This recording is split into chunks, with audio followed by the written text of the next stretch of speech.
Alors que le couple présidentiel était à Londres pour assister au couronnement du roi Charles III, le journal L'Opinion a révélé qu'Emmanuel et Brigitte Macron se sont offert une parenthèse d'anonymat dans les rues de la capitale ce vendredi 5 mai.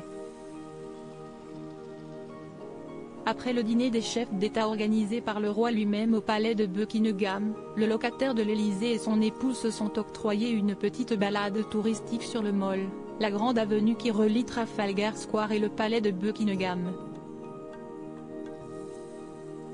Si cet endroit est habituellement très fréquenté, il a tout bonnement été investi par des centaines de badauds, plusieurs jours avant le couronnement, afin de s'assurer une place de choix le 6 mai, lors de ces célébrations historiques.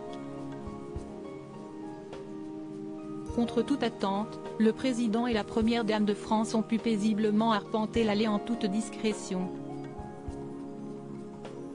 Pas d'interpellation par les passants, même français, pas de demande de selfie. En clair, celui qui traverse actuellement une crise de popularité dans son pays, à cause de la réforme des retraites, s'est offert, le temps d'une balade, l'occasion de profiter du calme avant le sacre de Sa Majesté le Roi.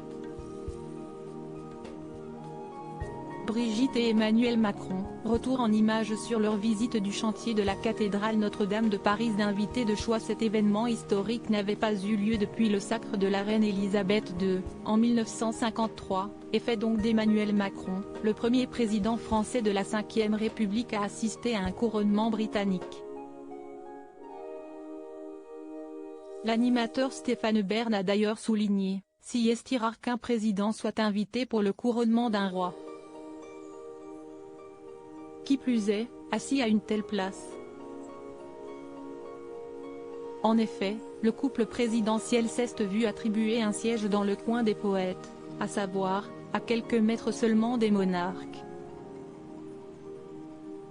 De son côté, dans une interview accordée au magazine Point de Vue, paru en kiosque le mardi 9 mai, Brigitte Macron est par la suite revenue sur le privilège d'être présente, parmi les quelques 2000 convives en l'abbaye de Westminster.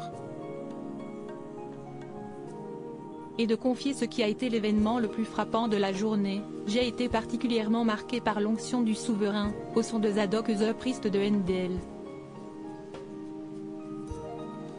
Moment le plus sacré du couronnement, au cœur de la cérémonie, mais préservé de tous les regards. Article écrit en collaboration avec 6 médias. Crédit photo, agence.